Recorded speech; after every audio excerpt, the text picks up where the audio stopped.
Knowing cash flow is really important for your profitability. So in terms of technology, you want to schedule paying all your vendors, all your any team members that you have, because you want to get that out of the way first, because then you know what you have left.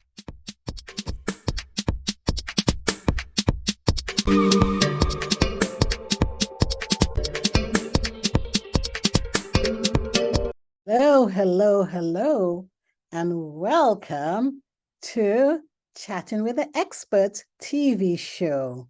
This is my very first episode of Chatting with the Experts, and today I have a special guest because I'm not going to be doing this solo. I'm going to have a guest on.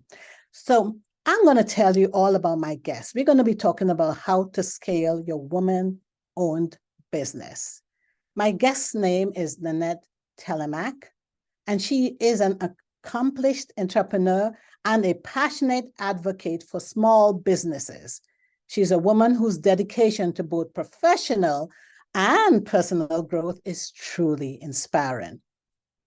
Nanette started her journey with small startups in the dawn of the dot-com era, fervently honing her skills in roles that range from channel sales manager to a strategic alliance manager.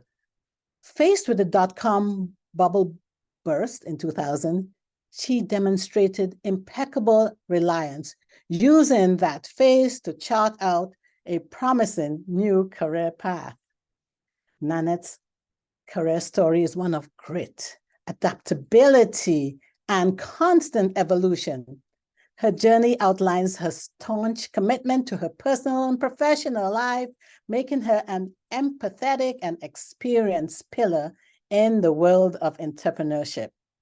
I'm excited to have Nanette here today to share her valuable experience, her insights and advice, which undoubtedly stems from her journey of skill building, resilience, and continuous learning. She'll be talking about how to scale women-owned businesses. So let's give a warm welcome to Nanette Thelemaque.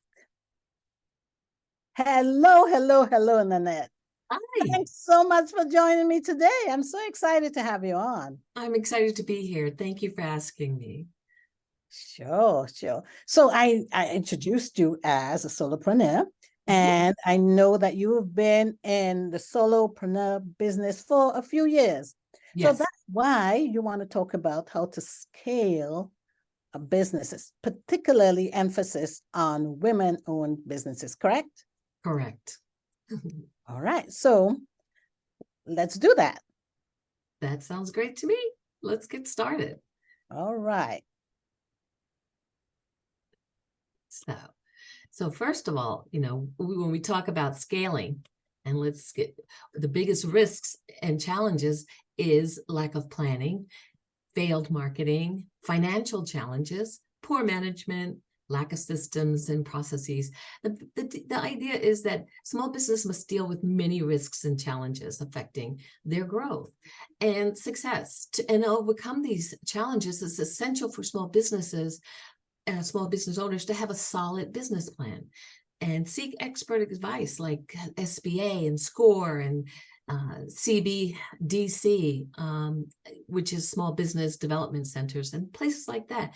And they must stay flexible and adjust to changes in their circumstances. If you stay proactive and responsive, these obstacles are the key to avoiding these obstacles, the key to success and growth. Wow. Okay. All right. And when we talk about scaling businesses, we should talk about what that means. And it's really setting the stage to enable and support growth in your business. It means having the ability to grow without being hampered. And we all are hampered trying to run our business every day. And it requires planning and funding and the right systems, staff and processes and technology and partners. And you mentioned something here about profit margins. I'm reading through your notes here. And sometimes as small business owners, we forget that apart from wanting to help people, we've got to make a profit in order to be there to help people, right? Right.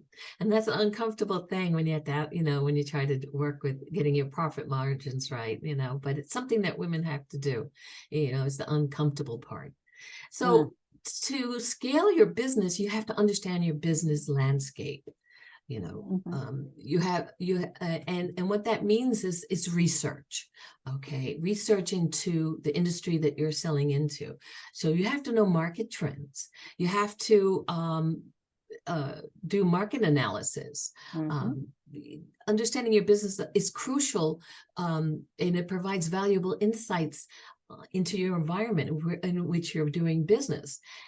And the purpose is to help you make informed decisions about the direction and strategies of your business, and allows you to identify and mitigate potential risks and challenges proactively. Because, if you're not paying attention to the market trends, you could be trying to sell to somebody who's not an industry, a business that's not buying at that time. So what do? And it helps you identify opportunities and gain a competitive edge. So really, it's providing an effective foundation for effective strategic planning, which people tend to looking at the aesthetics of their business, their logos, the website, but they're not really paying attention to those kind of details. And those are crucial for growth. Okay. Now talk about knowing your target market.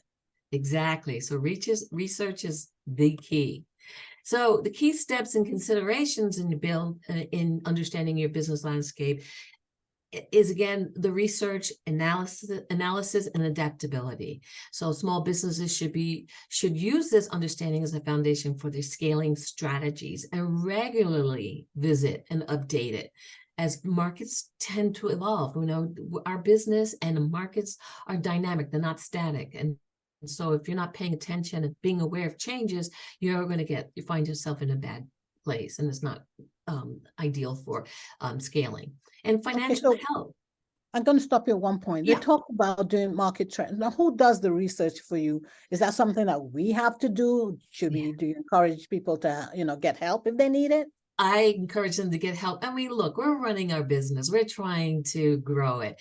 And so to do those kinds of detailed research, hire a freelancer who loves research, who does research for you. You go on Fiverr and go on Upwork. And I wouldn't suggest doing that for building important aspects of your brand identity, because it's a hit and miss, and I think there's risks and pitfalls in doing that. But in terms of this kind of stuff, yes, they could do the research for you, and then you can make the decisions about the strategic planning of your business based on the research that they gather for you.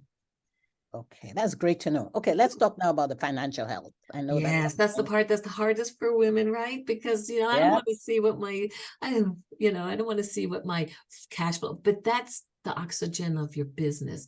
Knowing your cash flow is really important for your profitability. Some tips for managing your small business include, your own budget, what you have in your bank account, and family and friends can help with funding, or you can go to the banks if you need to. But be strategic about how you spend your money. So in terms of what technology you want to have, you want to schedule paying all your vendors, all your any team members that you have, because you want to get that out of the way first, because then you know what you have left, and then you can strategize proactively on what you need to help scale your business. So I mean, and if you're like me and hate math, then get yourself a bookkeeper or a financial advisor. It's really an investment to your growth, and it's worth doing. I was just about to ask you about that, a financial advisor, a good accountant, a bookkeeper, Mhm. all and really necessary, and a It lawyer really too. is. It's the only way to grow. And Mm. then operational efficiencies, how the thing that people need to realize is you have to reduce your waste of resources, like your time. So don't work in your business. That may require getting a VA to help do the tasks that you really just don't have the time and effort to do if you want to grow your business, because Good point. your time needs to be spent networking and promoting, and planning, strategic planning. So that's important. And then and that falls into building a team. Again, we talked about Fiverr or Upwork for creating your brand. I would be really hesitant to do that, because the purpose of building a team is that they work with you on a continual basis. They know who you are. They know your voice. They know your brand, and they can offer suggestions that, going to a platform like Upwork and Fiverr can't do. They're just going to do what you ask, and it's a hit and miss in terms of their experiences. So I like that point, because a lot of small business owners, they think, okay, right, as you say, they start and then the tech may come, maybe a big part of the things they struggle with. So they go straight away to Fiverr or Upwork. But what you're saying is that may be necessary at the beginning, but as you continue to grow, it's important that you have a team that understands you, shares the same vision with you, and can work with you. Right, right. Okay. And they have skill sets that maybe you don't have that they can offer. So yes, and seeing the big picture of your vision and goals. So in the technology and systems, also look at what are you using? Are they integrated? Do they work well together in terms of automation? So technology and systems is something you want to evaluate. And again, you could use a VA to look at knowing what your needs are: CRM, email marketing platforms. They can tell you or investigate for you what is in your budget, what would work based on your business. And then from there, you can make a decision that fits within your budget. Great to know that. All right. What else should we know? And then the biggest thing for me is, of course, because I'm a marketer, is sales and marketing strategy. I can't tell you how many times I've asked my clients when they first come in, what's your vision? What's your, brand identity? They can give a vague idea, and, what's your target market? Well, it's sort of everybody. And you're like, you don't want to, everybody means nobody. So you want to focus on a niche market. You want to really know the demographics of your target market. You want to have a clear message of what your business is about, because you're trying to explain to somebody why they would want to come to you as opposed to your competitor. What makes you unique, your value proposition. So really that to me is so critical. Besides everything else that I talked about that's critical, that's really critical. Having a strong brand identity. And then I put in your corporate business culture, because it's not a culture of a business. It's not just for corporations. It's for everybody. I was a solopreneur before I brought on about 9 now team members that help me deal with, give services to my clients. And I decided I had to decide what was I going to relay to them in terms of my culture, what I'm trying to build in my business. And so I really focused on collaboration. I'm not hiring them to be taskers. I'm hiring them for their expertise, and I value it. And so that's the culture that I built, and that helps my business grow. And I like that. Yeah, so those are the things that you really need to focus on and concentrate and get down well, because that's going to be how you promote yourself. That's going to be your content and the messaging that you're bringing out to the target markets, the people you want to come to you. So it really requires some deep thought, and don't neglect that. I want us to talk a little bit about that, more about that. Why I say so is because initially when I heard you say corporate culture, I thought, about a corporation. And as you know, most of us are small business owners. We're women-owned small business owners. So you are saying, in other words, that the corporate culture can be part of a small business, part of your plan. Part of your identity, because you're not looking to, it's not necessarily for big corporations, but even a small business owner can ensure that they have the right team members that work together fluidly, so that your mission and your vision can be accomplished. That's what I'm hearing from you. Exactly. That's exactly it. And it just opens up a whole world for you, because again, you don't know everything. And, you Mhm. know, you may know what your mission is and your goals and plans, but you don't know how to achieve them sometimes. And they can give you another viewpoint that could add value to and help you scale. I love it. I love it. Yeah. Okay, what else do you have for us? Oh, let's see. Well, other keys of scaling and things that you need to think about and incorporate is collaboration. You know, I was a strategic alliance person in my day, in the day for small startups, and my goal and my mission was to find complementary products or services that we could, you know, wrap together and sell to target markets. So there were complementary businesses that I would look for that add value to our products and we could sell to the market. And so it's the same thing with small businesses. I mean, think about your networking people that you're with. You know, maybe you know somebody who has something that could add value to you and you work together to scale your business. So think about that. Also, most importantly, is implement data collection and analysis tools. You need to gain insight on what's going on, what's working in your with your goals, your campaigns, and what's not. Because you don't want to be throwing, you know, wet toilet paper on the wall and hoping it sticks. I like You that. know, you don't want to keep doing that. So you want to see, like, I'm going to do this email marketing campaign. Now I want to see what kind of results I have, and this allows you to tweak and instead of just working all, you know, doing these things that you think work, social media, whatever, but you're not looking at what results you're getting. And then at the end of the year, you have nothing to show for it. I mean, that to me is not work. And that's where it comes into finding a third party expert in marketing, you know, somebody, and you could bring in a freelance marketer who can, you know, help you and guide you in terms of doing these things. Again, you don't want to be in your business. You want to be working on your business, and your expertise is, I know my mission.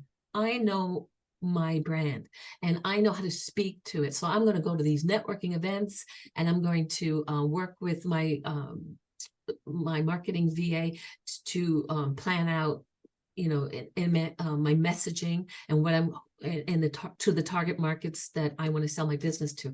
That's what you want to be doing. You don't want to be in there doing the marketing, the actual implementation yourself. I love And then that. I love that. exercise adaptability and flexibility, and that's just a mindset, because you know, it's so easy for us that something doesn't work and you freeze, right? And Yep. oh my God, what am I going to do? And but so learning to, like, any mistake you make is a learning opportunity. So relax. Say that You know? again, Nanette, because we tend to look for, you know, as women want to be perfect. We want to be perfect. We, you know, we've been socialized to try and be, especially if you have a family, try and bring up your children so they're the best citizens. Try and make sure that everything goes right at home. And so we bring that to our businesses as well. So yeah, can you focus on that a little bit more, saying every Sure. mistake is a learning opportunity? Experience. Okay. Exactly. It's the learning experience. And it's okay if you fail. What you want to do is be able to pivot, you know. So if you're paying attention to everything we talked about before, the market trends, your targeted marketing, watching your analysis and data and seeing if things are working, then you're able to be flexible and adaptable to change when you need to change. And as I said before, we don't know everything, but definitely continue educating yourself. You know, for me, in my line of work, which is marketing, I'm constantly taking online courses on social media because that changes every day. And email marketing campaigns and what works best and content writing. Not that I'm doing it because I have a team that can do it, but I want to know. So I can, you know, when I'm speaking to my clients, because I'm the front end of my clients, I understand what I'm talking about, you know, and I know the new fangled thing, and is it even worth that client, you know, doing it, because maybe it doesn't fit their business model, you know, like AI and what that means, you know. So I'm constantly training myself. And then the last thing is be consistent. You know, don't say, oh, I have this great idea, and then 2 months later there's nothing. You know, you need to be consistent with your business and how you run your business. You have to look at the overall big picture and review your plans and your your goals, your long-term as well as your short-term, to see, are you on the right track? Is this working? Don't get so involved, like, in your business, in it, where you're not looking at the big grand scheme of things, because that's not going to help you scale. Wow. Yeah. Okay. All right. So there's still more maintaining Well, business actually, it's just, stability. Okay. how to maintain your business stability, and this is just an overview of what we just talked about, keeping up with changes and consumer demands, really ask your clients questions. That's how you're going to know if you're on track, or what you're doing is working. Focus on providing the best services to your clients. So if you're struggling to keep up with the demands your clients are giving you, or the products that you're selling, then you need to bring somebody in, because they're going to help you with your existing customer base, so you can maximize the best services possible, and always pay attention to your cash flow, and always think about putting something aside for that risk that may come up. There are turbulent times, and so you never know what's going to happen. If you're not doing that, you're going to put yourself and your business in jeopardy. And prepare for the future. Always think about the future. How's my 5-year goal plan? Has it changed? Am I pivoting to something else? And always think about building a team before you actually are struggling. Do it before then. That's an investment of your time, which is time is money. And so that's taking that away and giving it to them. I had the hardest time delegating, letting go of this. And I'm so glad I did, because these people are awesome. They're awesome. And I appreciate them and tell them every day, how much I appreciate them. And all that does is stimulates them into thinking, what's best for my company? What better way? That's just excellent, for me, and allows me to grow. So manage your time and your work-life balance. That's really How do you what do it's that? about. Okay. After you talk about that, there's a question that I have for you. Okay. Okay. So you talked about, finding a team that works well with you. How do you go about finding that team? Because I know that's a big problem from a lot of small business owners. Where do you even start? Right.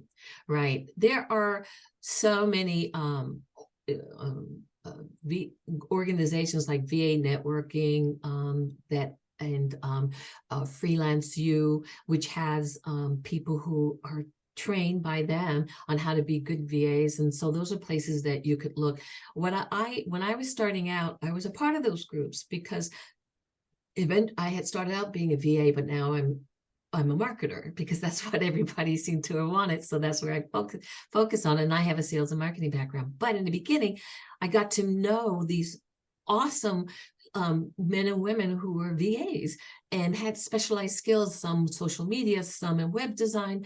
And I got to know them. And I started asking them to, this is before I needed them. I built a Google form, asking what do they like to do, what are their expertise, what do they hate doing, so that if I need them, I can reach out to them and say, can we work together? Can I, will you be willing to work with me as a subcontractor? And so I have a nice pool network people that I can go to when I need to expand my business by bringing on somebody. I love that. All right. Okay, great. Sorry. So I interrupted you because I was Okay. going on in my mind. Okay. So you talk about now managing your time and work-life balance. That's right.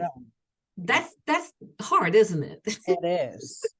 So, because but you have to try to do that. You have to be able to set aside time for yourself during the day.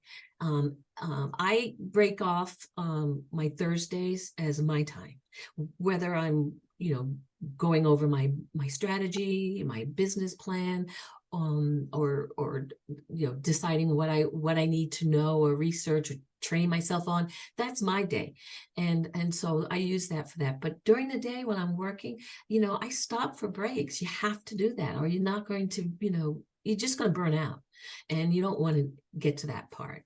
And one thing I want people to take away is that please plan thoroughly before executing any plan. Make sure it's going to work. Make sure you've had someone research for you. So you know that the chance of it being successful will be there for you. And keep up with your professional development. I mean, that's key. That is key. Yeah. Keep up Yep. with your professional development. Exactly. It just makes you even better at what you can give. So that's really my presentation. I know it's fast, but and there's a lot there, but these are all so important if you want to scale. Yeah, I love what you have here. A quote by Winston Churchill: success is not final. No, it's not. Failure is not fatal. It's the courage to continue that counts. Exactly. And believe me, I've been pivoting a lot. I had to pivot a lot in my time. So I understand that. And you can't be afraid of it. You just pick yourself up and dust yourself off and start all over again. And as you said earlier, any mistake, anything that happens, really, you can learn from it. It's a learning opportunity. It's a learning experience. It's something that we can use to not just build ourselves, but to build those that we work with, our clients that we work alongside, because the mistakes we make are probably going to be a mistake that they will have as well. Exactly. So, yeah. Exactly. All right. So, Nanette, where can people find you online? If anyone, all the nuggets you gave us are so good. I know that, these are things that people would like to find out a little bit more. So where can you be found online? Yes. My business is in essence businesssolutions.com. In essence, businesssolutions.com. Right. And everything about you, wherever you can be contacted is right there on your website. Yes, I talk about strategy. These points is really what I tell clients that come to me. I go over it because a lot of times they come to me because they want social media management or they want email campaigns. But before I do that, I have to know them. I have to know what their vision and their brand identity is. I have to understand their voice because I'm not going to do them justice if I don't. And sometimes I find that that's not very clear. And so before I want to waste their money, their time, my time, is we need to find that out. That's got to be important first. Thank you so much. My mantra is that I learn every day. Every day is a new opportunity to learn something new. And quite a few points that you made in the slide, I am aware of, but I've learned a lot more from you. Thank you for saying yes to being on my very first episode. Thank you for inviting me. Absolutely. And before we go, I do want everyone to know that my show is going to be on every Wednesday at 1 p.m. Eastern. I'd love for more people to join me. I'd love for more women to join me, for women to come on and share their expertise in everything that they have learned so far in their business, because we grow by teaching, we grow by encouraging others to learn. And what better way to do that than to be online? In this case, it's a TV show, and let your expertise be one that people can grow from. So, 1 second. So just before we go off,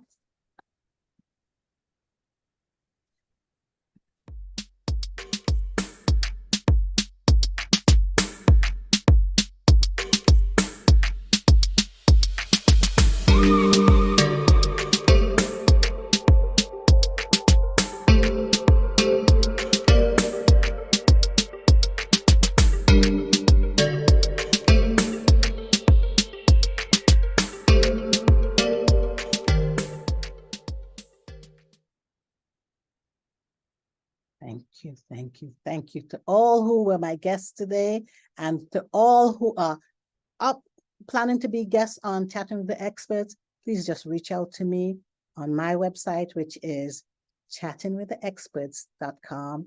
Go to the contact page and let me know if you'd like to be a guest. Thank you all for joining.